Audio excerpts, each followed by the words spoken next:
সোমবার শ্যামাপ্রসাদ মুখোপাধ্যায়ের জন্মজয়ন্তী। তাঁর ১২৫তম জন্মজয়ন্তী ধুমধাম করে পালন করার সিদ্ধান্ত নিয়েছে রাজ্য সরকার। আসছেন কেন্দ্রীয় স্বরাষ্ট্রমন্ত্রী অমিত শাহ। আর তার আগেই কলকাতায় সুকিয়া স্ট্রিটে শ্যামাপ্রসাদ মুখোপাধ্যায়ের আবক্ষ মূর্তির বেদি ভাঙচুর ঘিরে উত্তাল হল রাজনীতি। অভিযোগ উঠল তৃণমূলের বিরুদ্ধে। আগামীকাল সোমবার অর্থাৎ ৬ জুলাই শ্যামাপ্রসাদ মুখোপাধ্যায়ের জন্মদিন। আর সেই উপলক্ষে সুকিয়া স্ট্রিটের মোড়ে ঠিক রামমোহন লাইব্রেরির উল্টো দিকে শ্যামাপ্রসাদ মুখোপাধ্যায় এবং গোপাল মুখোপাধ্যায়ের দুটি আবক্ষ মূর্তি বসানো হয়েছিল। কথা ছিল আগামীকাল সোমবার সেটি উদ্বোধন করবেন রাজ্যের মন্ত্রী থেকে বিধায়করা, কিন্তু তার আগেই সেই মূর্তি যেখানে বসানো হয়েছে সেখানে ভাঙচুর চালানো হয়েছে বলে অভিযোগ। মূর্তির নিচে যে ফলক লাগানো হয়েছিল সেটা শনিবার রাতেই বসানো হয়েছিল, কিন্তু সেই ফলক ভেঙে চুরমার করে দেওয়া হয়েছে। ব্যাপারটা হচ্ছে কাল রাত্রে 12:15 অবধি এখানে কাজ চলেছে। 1:30টার দিকে আমি খবর পাই যে এখানে কিছু দুষ্কৃতী অলরেডি ভাঙচুর শুরু করেছে। আমি সঙ্গে সঙ্গে দৌড়ে আছি, কিন্তু যতক্ষণে আমি এসে পৌঁছই, আমি এসে এটা দেখেছি অলরেডি ওদের ভাঙচুর শেষ হয়ে গেছে আর রেখে গেছে আমাদের জন্য এই ধ্বংসাবশেষটা। তৃণমূলের দুষ্কৃতী হতে পারে। যাই হোক, আমার পুলিশ প্রশাসনের ওপর পুরো ভরসা আছে। যেহেতু 4 মাথার মোড়, ওই জন্য চারদিক থেকেই সিসিটিভি আছে।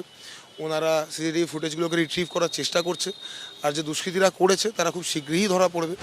প্রশ্ন উঠছে, রাতে কে বা কারা ঘটালো এই ঘটনা? এই নিয়ে শুরু হয়েছে তরজা।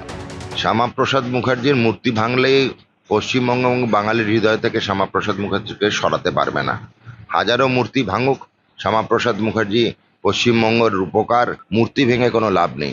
নকশালরা বিদ্যাসাগরের মূর্তি ভেঙেছিল, রবীন্দ্রনাথের মূর্তি ভেঙেছিল, বাঙালি মনীষীদের মূর্তি পরপর ভাঙায় ওই বিশেষ করে 1970 সালে আজ থেকে 56 বছর আগে পরপর ঘটেছিল। সেখানে সেটা আবার ফিরে এলো, এটা আমি চিন্তিত বোধ করছি যে নকশালদের মতো আবার কোনো গোষ্ঠী আত্মপ্রকাশ করছে কিনা। ঘটনায় ভারতীয় জনতা যুব মোর্চার তরফে আমহার স্ট্রিট থানায় অভিযোগ দায়ের করা হয়। তদন্তে নেমে একজনকে গ্রেপ্তার করেছে পুলিশ। ঘটনাস্থলে মোতায়েন করা হয়েছে পুলিশ। শুরু হয়েছে ভাঙা অংশ মেরামতির কাজ। শ্যামাপ্রসাদ মুখোপাধ্যায়ের যে মূর্তি, তা গত রাত 1:30টা নাগাদ ভাঙচুর হয়। অজ্ঞাত পরিচয় কয়েকজন দুষ্কৃতী ভাঙচুর করেন এবং যেমনটা দেখা যাচ্ছে ইতিমধ্যেই এখানে পুলিশ প্রহরা রয়েছে। পাশাপাশি যে ভাঙা অংশ তার মেরামতিরও কাজ চলছে এবং এই ঘটনার তদন্তে নেমে ইতিমধ্যেই পুলিশ একজনকে গ্রেপ্তার করেছে। বছর 26-এর রূপেশ হাজরা নামে ওই ব্যক্তিকে ইতিমধ্যে গ্রেপ্তার করেছে। তাকে যেমন একদিকে জিজ্ঞাসাবাদ চলছে, তেমনি তদন্তকারীরা খতিয়ে দেখছেন আশপাশের যে সিসিটিভির ফুটেজ এবং যে ভাঙা অংশ এবং আশপাশের যে সমস্ত প্রত্যক্ষদর্শী তাদের কাছেও জানার চেষ্টা করছেন ঠিক কী ঘটেছিল।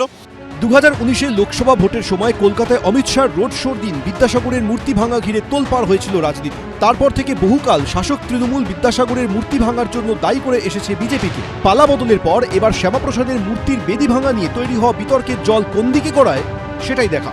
ব্রতদীপ ভট্টাচার্য, সত্যজিৎ বৈদ্য, অনির্বাণ বিশ্বাস, এবিপি আনন্দ। এবিপি আনন্দ, এগিয়ে থাকে, এগিয়ে রাখে।